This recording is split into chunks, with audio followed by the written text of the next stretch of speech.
നീ എവിടെ ആയിരുന്നു? അമ്മായിയച്ഛന്റെ ഓഫീസൊക്കെ ഒന്ന് അടിച്ചു വരാൻ വേണ്ടി പോയതാ. എന്നാ ഇനി മുതൽ അവന്റെ ഓഫീസ് അടിച്ചു വരുന്ന ജോലി നീ ചെയ്യണ്ട. ഓഫീസൊക്കെ വൃത്തിയാക്കാൻ വേറെ ആളുണ്ട്. അതെന്താ അപ്പച്ചി, ഓഫീസ് അടിച്ചു വാരലിന്ന് മാത്രം എന്നെ ഒഴിവാക്കിയത്? ഇവിടെ മൊത്തത്തിലൊന്ന് വൃത്തിയാക്കിയിട്ടേ ഞാൻ പോകുന്നുള്ളൂ. മനസ്സിലായില്ല? ചില കാര്യങ്ങളൊക്കെ അങ്ങനെ പെട്ടെന്ന് അങ്ങോട്ട് മനസ്സിലാക്കാൻ പറ്റിയെന്ന് വരില്ല, പതിയെ മനസ്സിലായിക്കോളും. നീ എന്താ അർത്ഥം വെച്ച് സംസാരിക്കുന്നെ? ഞാൻ എന്താ ഓഫീസ് വൃത്തിയാക്കരുതെന്ന് പറഞ്ഞത്? ആദ്യം അതിന്റെ കാര്യം പറയും. നീ ആവശ്യമുള്ള ഫയലൊക്കെ എടുത്ത് കത്തിക്കും, അന്ന് ചെയ്ത പോലെ.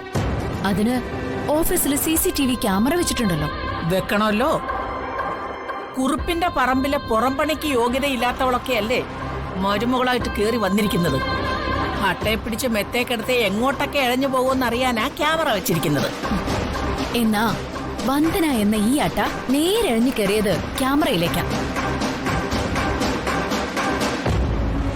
ക്യാമറയിൽ ഞാനൊരു കാഴ്ച കണ്ടു. കാഴ്ച കണ്ടെന്നോ? എന്ത് കാഴ്ച? ടെറസിൽ നിന്ന് ചെടിച്ചട്ടി താഴേക്കിട്ടത് ആരായിരുന്നു എന്ന് അതിലുണ്ടായിരുന്നു.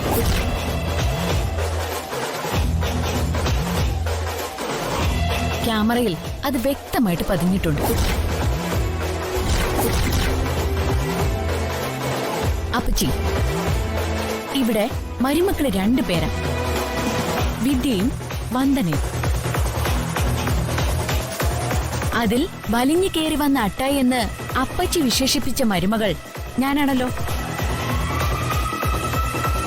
ഞാൻ അട്ടയായിക്കോട്ടെ, പക്ഷേ ഉഗ്രവിഷമുള്ളൊരു പെണ്ണണലി ഇവിടെ ഇഴയുന്നുണ്ട്.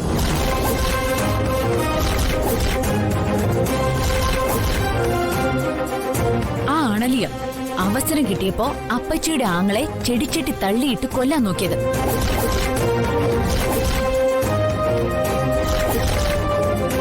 ആ സത്യം ഞാൻ അച്ഛനോട് പറയാൻ പോവാ.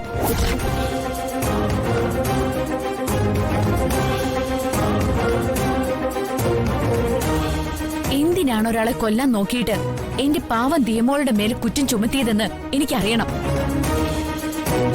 അത് നീ പറഞ്ഞില്ലെങ്കിൽ ഈ കാര്യം ഞാൻ എല്ലാവരെയും അറിയിക്കും. തെളിവ് സഹിതം ബോധ്യപ്പെടുത്തുന്നു. വന്ദനെ,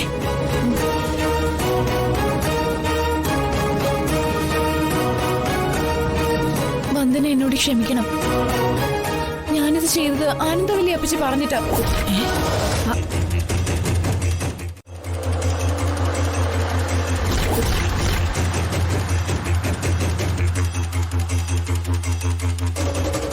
അഭിമാനം, അതിന്റെ അർത്ഥം അറിയോ നിങ്ങൾക്ക്?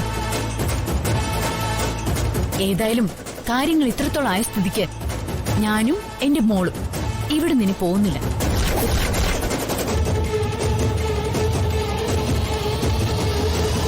ഇനി മേലിൽ എന്റെ കുഞ്ഞിനെ ഉപദ്രവിക്കാൻ നോക്കിയാൽ അപ്പച്ചിയാണ് ഏട്ടത്തിയാണെന്നൊന്നും നോക്കില്ല ഞാൻ.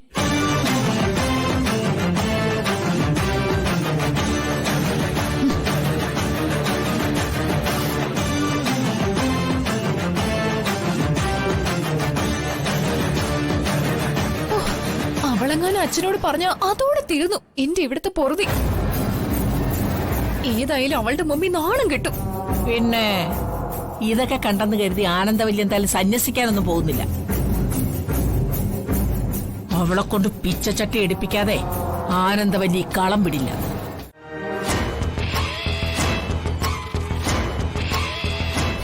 എനിക്കിതൊക്കെ കാണുമ്പോഴേ ചിരിയ വരുന്നു. ത്യാഗോജല ജീവിതത്തിന്റെ പ്രതിബിംബങ്ങളാണെന്ന് കാണിക്കാൻ വയസ്സാങ്കാലത്ത് നടത്തുന്ന ഒരു തരം താണ നാടകം കളി. പ്രകാശേട്ടാ, വയസ്സാം കാലത്ത് രാവും പകലും നോക്കാതെ ഏതെങ്കിലും ഒരു അച്ഛൻ ജോലിക്ക് ഇറങ്ങി പോകുന്നുണ്ടെങ്കിലേ അത് മക്കളുടെ പിടിപ്പുകേടുകൊണ്ടാ. അല്ലാതെ നാടകം കളിക്കാൻ വേണ്ടിയൊന്നല്ല. അപ്പൊ നിന്റെ തള്ള കണ്ടടം കേറി ഇറങ്ങി എച്ചിൽ പാത്രം കഴുകുന്നതേ നിന്റെ കുഴപ്പം കൊണ്ടായിരിക്കും, ഇല്ലടേ? അല്ല, എന്റെ കെട്ടിയോന്റെ കുഴപ്പം കൊണ്ടാ. വേണ്ട,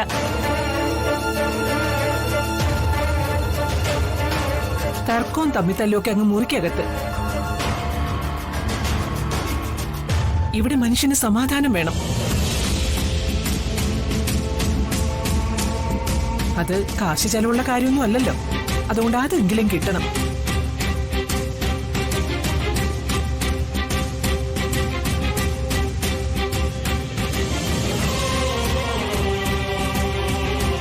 ചന്ദ്രു, ചോറ് റെഡിയായോ? റെഡിയായി. കളക്ടർ ഉദ്യോഗല്ലേ, സമയം തെറ്റാൻ പാടില്ലല്ലോ. ചന്ദ്രു, ജീവിതത്തിൽ തെറ്റിപ്പോയതൊന്നും പിന്നീട് തിരുത്താൻ പറ്റില്ല.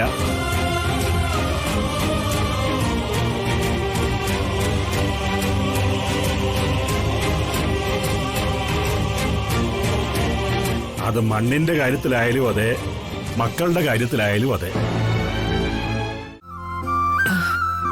നാളെ ഒരു ചോറ്റുപാത്രം വാങ്ങണം. ഇന്നിപ്പം വാഴയിലല്ല പൊതിഞ്ഞേക്കുന്നത്. ആഹാ, നന്നായി. ഈ വാട്ടിയ തൂഷനിലയില് ചൂടുള്ള ചോറും ചമ്മന്തിയും ഒരു കടുമാങ്ങ അച്ചാറും ഈ മുട്ട പൊരിച്ചതും കൂടി വെച്ച് കെട്ടി പൊതിഞ്ഞു തരുന്ന പൊതിച്ചോറിന്റെ ആ രുചി മറ്റൊന്നിലും ഞാൻ ഇതുവരെ കണ്ടിട്ടില്ല. ഓ, ഓർക്കുമ്പോ തന്നെ മൂക്കൽ അതിന്റെ ആ മണം ഇങ്ങനെ അടിച്ചു കയറിക്കൊണ്ടിരിക്കുക. എന്നും പൊതിച്ചോറ് തന്നുവിടാനേ ഇവിടെ വാഴയൊന്നുമില്ല. ഓ, അപ്പൊ ആ പ്രതീക്ഷയും പോയി. അല്ല, ഞാൻ കമ്പനി പോകുമ്പോ കൊണ്ടുവരുന്ന ചോറ്റുപാത്രം ഉണ്ടായിരുന്നല്ലോ, അതെവിടെ? അതിൽ തന്നുവിട്ടാലും മതിയല്ലോ. അതിന്റെ കാര്യമൊന്നും പറയണ്ട. അച്ഛൻ പെൻഷനായില്ലേ, ഇനി ചോറ്റുപാത്രം എന്തിനാ? മോൾക്ക് ചോറ് കൊണ്ടുപോകാൻ പാത്രം ഇല്ലെന്നും പറഞ്ഞ് വസന്ത എടുത്തോണ്ട് പോയി. പോയിട്ട് വരണ്ട ചന്ദ്രു. സൂക്ഷിക്കണം. സെക്യൂരിറ്റി പണിയാണെന്നും വിചാരിച്ച് പുറത്തെങ്ങും ഇരിക്കണ്ട.